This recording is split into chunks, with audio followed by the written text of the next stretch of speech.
আসসালামু আলাইকুম viewers, the take Guru tulip এ স্বাগতম জানাচ্ছি। আজকে আমি একটি ভিডিও নিয়ে হাজির হয়েছি, সেটা হচ্ছে iOS 18.0। স্ক্রিনে দেখতে পাচ্ছেন iOS 18.0 এই আপডেটটি এসছে আমার মোবাইলে। স্ক্রিনে দেখতে পাচ্ছেন 17.7 আপডেট দেওয়া হয়েছে।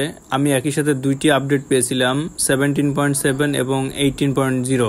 বাট আমি ফার্স্টে ইউটিউব থেকে 17.7 এর ভালো রিভিউ পাওয়ার কারণে আমি 17.7 আপডেট দেই।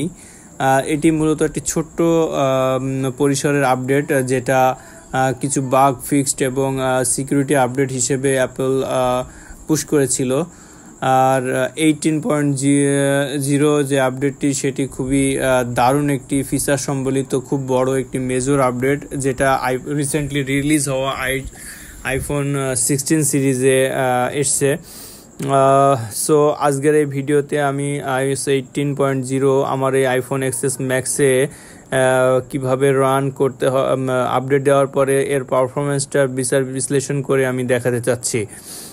প্রথমে দেখাচ্ছি আমি লাস্ট 10 ডেজের ইউজটি। লাস্ট 10 দিন আমি যে পরিমাণ ইউজ করছি, তাতে এই ইউজিং হিস্ট্রিটা আপনারা স্ক্রিনে দেখতে পাচ্ছেন। ব্যাক করে আমি এখন আমার iOS 18.0 আপডেট করার জন্য প্রিপারেশন নিব। ফার্স্ট অফ অল বলে নিতে চাই, এই iOS 18.0 আপডেট দেওয়ার আগে আমার এই মোবাইলটি 78% ব্যাটারি হেলথে এবং অরিজিনাল ব্যাটারি হেলথে রয়েছে, এবং এটা দেখতে পাচ্ছেন খুবই স্মুথলি রান করছে। আর 17.7ও খুবই সুন্দর ব্যাটারি ব্যাকআপ দিয়েছে, আমি এতে সন্তুষ্ট। বাট আমি কিছু ফিচার যেটার সুবিধা নিতে চাই, 18.0তে যে ফিচারগুলো এসছে সেটা আসলেই খুবই সুন্দর এবং দারুণ কিছু ফিচার নিয়ে এসছে অ্যাপল। এই জন্যে মূলত 18.0 আপডেট দেওয়ার প্রিপারেশন নিচ্ছি। সো প্রথমে দেখতে পাচ্ছেন আমার iOS আপডেট দেওয়ার পূর্বে অ্যাভেলেবল স্পেসটি 167 GB অ্যাভেলেবল স্পেস রয়েছে। আমি আপডেট দেওয়ার পরবর্তীতেও স্পেসটা কত থাকে সেটাও দেখাই দেবো। কন্ট্রোল সেন্টার দেখতে পাচ্ছেন iOS 17.7-এ কন্ট্রোল সেন্টারটি মোটামুটি ভালো, ট্রু টোনটাও ওকে আছে। সো চলুন, এখন দেখতে পাচ্ছেন স্ক্রিনে আমার প্রিপারেশন হচ্ছে iOS 17 থেকে 18-এর আপডেট হওয়ার প্রিপারেশন চলতেছে। 18-এর প্রিপারেশন হচ্ছে, দেখুন এটা প্রায় 1 ঘন্টা সময় নিয়েছে আমার আপডেটটা হতে। আপডেটটি চলতেছে, তো আমরা আপডেটটা সম্পূর্ণ হওয়ার অপেক্ষায় রয়েছি। এখন হ্যাঁ, আপডেট হয়ে গেছে আমার ফোনটি। আর আপডেট হওয়ার পরে দেখছেন মেন স্ক্রিনটা পুরাই লুকটা চেঞ্জ হয়ে গেছে। এখন আমি সিকিউরিটি এটা দিয়ে ওপেন করলাম। ওপেন করার পরে আপনারা দেখতেছেন যে আগের মতোই স্মুথলি রান করতেছে সব কিছুই।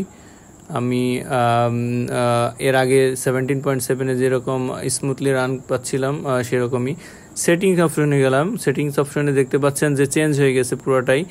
সেটিংসে যে অ্যাপসগুলো নিচের দিকে অ্যাপ ড্রয়ারগুলো ছিল, তো এখন একটা অ্যাপসের ভিতরে ঢুকাই দিয়েছে অ্যাপসগুলোকে, যার কারণে এটা টোটালি চেঞ্জ। এবং কন্ট্রোল সেন্টারটা দেখতে পাচ্ছেন iOS 18-এর কন্ট্রোল সেন্টার আগের কন্ট্রোল সেন্টার থেকে একটু ভিন্ন এবং ভিন্ন ডিজাইনে এবং লুকে নিয়ে এসছে অ্যাপল iOS 18 ভার্সন।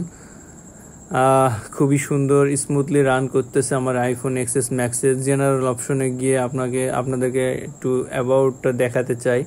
হ্যাঁ, অ্যাবাউটে গিয়ে দেখতে পাচ্ছেন iOS 18-এ আপগ্রেড হয়ে গেছে আমার আইফোন এক্সএস ম্যাক্সটি। আর এর বিল নাম্বারটাও আপনারা দেখতে পাচ্ছেন। বিল নাম্বারটা দেখার পর আমি নিচের দিকে স্ক্রল করি কিছু যাওয়ার পরে, হ্যাঁ দেখতে পাচ্ছেন অ্যাভেলেবল স্পেস কিন্তু 176 GB, অর্থাৎ অ্যাভেলেবল স্পেসটাও বেড়ে গিয়েছে। আর এই অ্যাভেলেবল স্পেসটা বাড়ার আরেকটা কারণ হলো, এর আগের যে ভার্সনটা ছিল সে ভার্সনে আমার 10 GBর মতো স্পেস খেয়ে ফেলেছিল।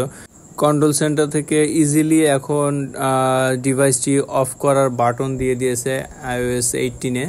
সো ডাবল প্রেস করে অফ করার কোনো প্রয়োজন নাই।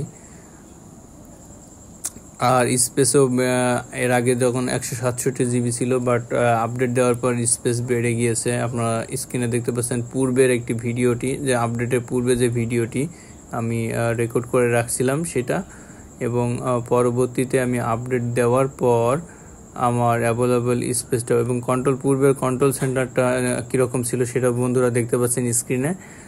বাট আপডেট দেওয়ার পরে কিন্তু পুরাই ভিন্ন একটা লুক ধারণ করেছে। আমি বলতে চাই, আপনারা যদি iOS 18-এর ফিচারগুলো উপভোগ করতে চান এবং আইকনিক ডিজাইন পেতে চান, তাহলে অবশ্যই iOS 18-এ আপডেট করা উচিত। আর যদি আপনাদের মনে সংশয় থেকে থাকে, তাহলে আরও কিছুদিন অপেক্ষা করা উচিত, যতদিন পর্যন্ত না iOS-এর আরেকটি ভার্সন আসে। বাট আমি মনে করি iOS 18 XS Max-এর জন্য বেটার, আর খুবই স্মুথলি রানও করতেছে। আমি যেটা আপনাদেরকে ডাইরেক্টলি আপডেট দেওয়ার পর এর স্মুথনেসটি দেখিয়ে দিচ্ছি। আমি পূর্বের যে iOS 17.7-এর স্মুথনেস যেরকমটি পাচ্ছিলাম সেরকমটা আমি 18-এও পাচ্ছি। বাট ব্যাটারি ব্যাকআপ কেমন দিবে এবং এটার কোনো ল্যাগ বা অন্য কোনো ইস্যু আছে কি না, কিছু বাগস থাকতে পারে হয়তো iOS 18-এ, সেটা নিয়েও আমি পরবর্তী ভিডিওতে আলোচনা করব। সো এখন দেখতে পাচ্ছেন ব্যাটারি অপশনে যাই। ব্যাটারি হেলথ এবং চার্জিং যে সাইকেল সেটা আমার 78%ই রয়ে গেছে, অর্থাৎ আপডেটের পরে আমার ব্যাটারি হেলথ কমেনি। এটা একটা খুবই ভালো দিক আমি বলবো। সো আজকের ভিডিওটি এই পর্যন্তই। আর আশা করি আমার ভিডিওটি যদি আপনাদের পছন্দ হয় তাহলে প্লিজ আমার এই ভিডিওতে একটি লাইক করে দিবেন। আর যদি আমার এই চ্যানেলটার ভিডিও আরও দেখতে চান তবে সাবস্ক্রাইব বাটনটি প্রেস করে রাখবেন। পরবর্তী ভিডিওটি আমি iOS 18-এর ফিচার কি এসছে, নতুন ফিচার, সেই বিষয়ে একটি ভিডিও দিব। সেই পর্যন্ত সবাই সুস্থতা কামনা করে আজকের এই ভিডিওটি এখানে শেষ করছি। আল্লাহ হাফেজ।